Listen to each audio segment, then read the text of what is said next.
Chapter 14 is on oscillations. If you think back over the semester, we have studied linear motion, projectile motion, circular motion, rotational motion. Well, now we want to study something called oscillatory motion. And you can see that some of the things we'll be studying here, equilibrium restoring forces, those might sound familiar. We're going to be looking at equations to describe oscillatory motion, look at energy, damped oscillations, and something called resonance. What do we mean by oscillatory motion? Let's use this example to figure it out. We have a marble in a bowl.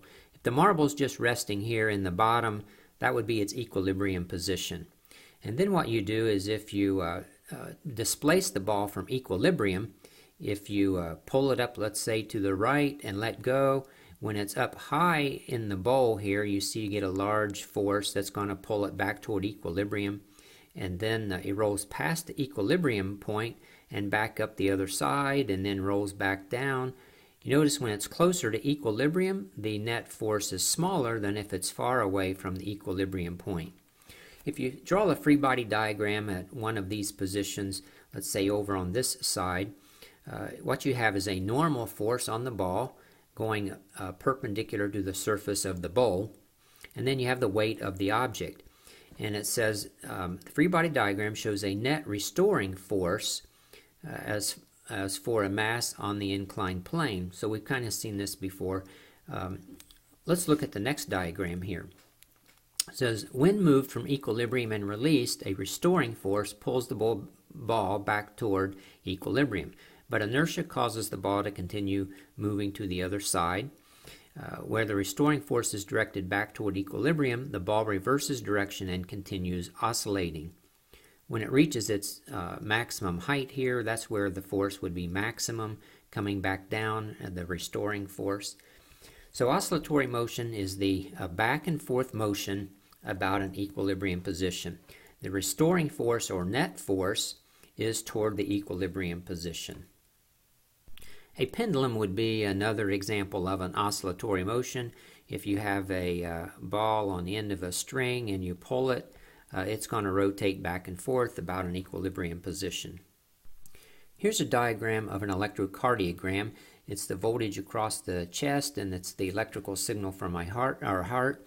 And what we see here is it's not an oscillatory motion, but has some similarities. It repeats itself every so often. So this would be the period t of that waveform, and then it repeats again there. So successive beats of the heart produce approximately the same signal. We call this type of motion periodic motion. It's motion repeating over and over again in equal time intervals called the period. Another type of periodic motion would be the earth moving around the sun. It would be pistons in an engine going up and down. Ocean tides. So again, these are not oscillatory motions, but a type of periodic motion. One additional comment here. Oscillatory motion can be periodic motion, as we'll see as we go along. In section 2 here, we talk about linear restoring forces and simple harmonic motion. Simple harmonic motion is a type of oscillatory motion. Here's the definition. If the restoring force is a linear function of the displacement from equilibrium, the oscillation is sinusoidal, and we call that simple harmonic motion. To see how that can happen, we take a mass on the end of a spring, and it's on an air track, so we can neglect friction. At equilibrium, there's no force on the spring. If the spring is displaced to the right, some distance x, then it's going to have a restoring force. If you recall Hooke's law, the restoring force would be to the left. And the restoring force and the displacement are in opposite directions, so our line there has a negative slope. When you look at the oscillation about equilibrium, when you pull the mass out to the right and let go, it's going to move back to the left, compresses the spring, then pushes back to the right, and as it goes back and forth, it goes through this equilibrium position here. If we look at the graph that's generated when you pull the object out to the right, you pull it out some distance a. You let go, it moves back to equilibrium, past equilibrium, back to a minus a, so we're assuming it's the amount you pull is equal to the amount the spring is compressed. And so you generate a sinusoidal waveform like that. The mass oscillates back and forth about the equilibrium position. It says the motion takes the form of a cosine function because you start at your maximum displacement there, and then if you trace that out, one complete cycle would be from there when you released it to where it got back to where it was released. The motion is symmetrical about the equilibrium position, and I've already mentioned it's the maximum distance left and right. The same type of motion occurs with a vertical spring. If the mass is put on the spring, the spring stretches delta L, and this would be the block's equilibrium position. Here they show you push the block upward, you let go, and the spring bounces up and down. The net force, or you might remember Hooke's law, is minus k, and here the distance or displacement is y. So this would be Hooke's law for the vertical spring. So what equations do we use to describe simple harmonic motion? Well, we use sine and cosine functions, sinusoidal waveforms. We've been talking about cosine waves, but sinusoidal motion can be described with sine waves as well as cosine waves. Here's a sine wave. The A here in the equation represents the maximum displacement from equilibrium.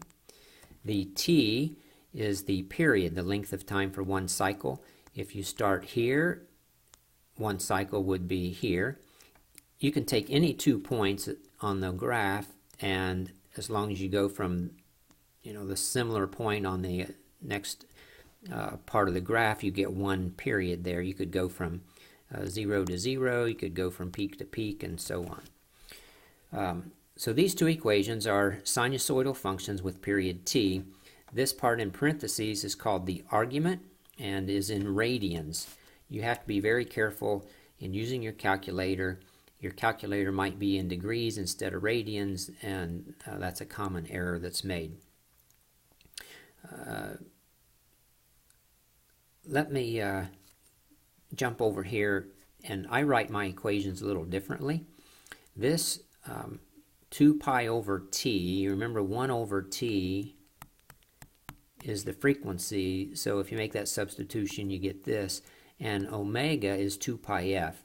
I prefer to write my equations with omega, so if you take the cosine formula there, you have a cosine omega t. I think omega t is a little neater, easier to write than that. So omega is referred to as angular frequency. It can sometimes be called a radian frequency or angular velocity. It always has units of radians per second. So in this equation, the product omega t is in radians, not degrees again. And I'll let you read this part about the sinusoidal function. We're going to look at some of this on the next slide. Well, this slide shows us the equations for the position, the velocity, and the acceleration for an object in simple harmonic motion with frequency f, amplitude a. This a is the maximum displacement. This quantity right here is the maximum velocity, and this quantity right here is the maximum acceleration. These equations are for the x direction, once again, and if I show them the way with the omega instead of the 2 pi f, they would be written like this. This diagram here is a mass on a vertical spring. So these are for x direction. This is y motion, but all you have to do is change the x to a y, and those same equations work. Let's go through what happens to the position, velocity, and acceleration on these graphs. They show the cosine wave here for the position. So think about pushing the mass up to some distance a and letting it go. It's going to move down it goes through the equilibrium position here, then it continues down. Notice it goes faster as it hits equilibrium, and then it slows down when it gets down to minus y. So at minus y, y equals minus a, I should say. Then it starts back up, and at this point it's at equilibrium again, and then it's back to where it started. So that's one complete cycle of motion through the position. When you push it up and let go, the velocity is in the minus direction. So, and when you let go of it, it's initially at rest. So the velocity starts at 0 and then increases until it hits the equilibrium position, and then it starts slowing down, and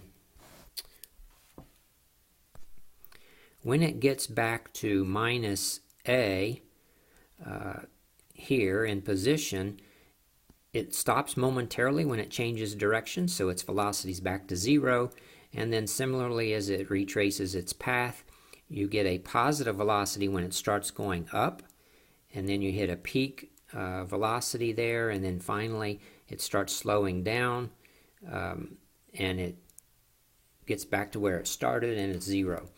Now what happens during the acceleration, this is a negative sine wave, as our equation indicates. The acceleration is a minus cosine wave, which our equation tells us. When you have maximum displacement, let's think about Hooke's law, F net or is equal to minus ky in this case. When you have maximum displacement, you have a maximum net restoring force.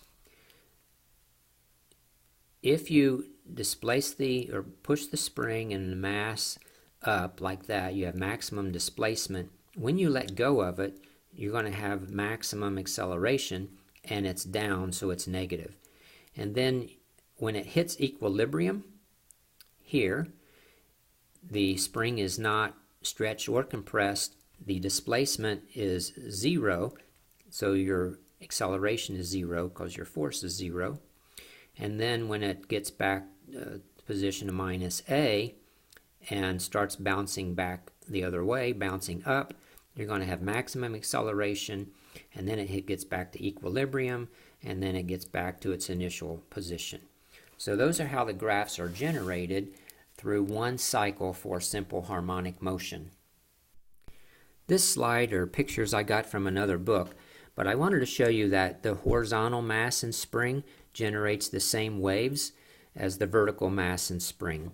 What they've added here is a graph for force versus time. But go through the different positions and how the graphs are generated like I did on the previous slide for this horizontal one, and you'll see that they're the same. That completes this presentation.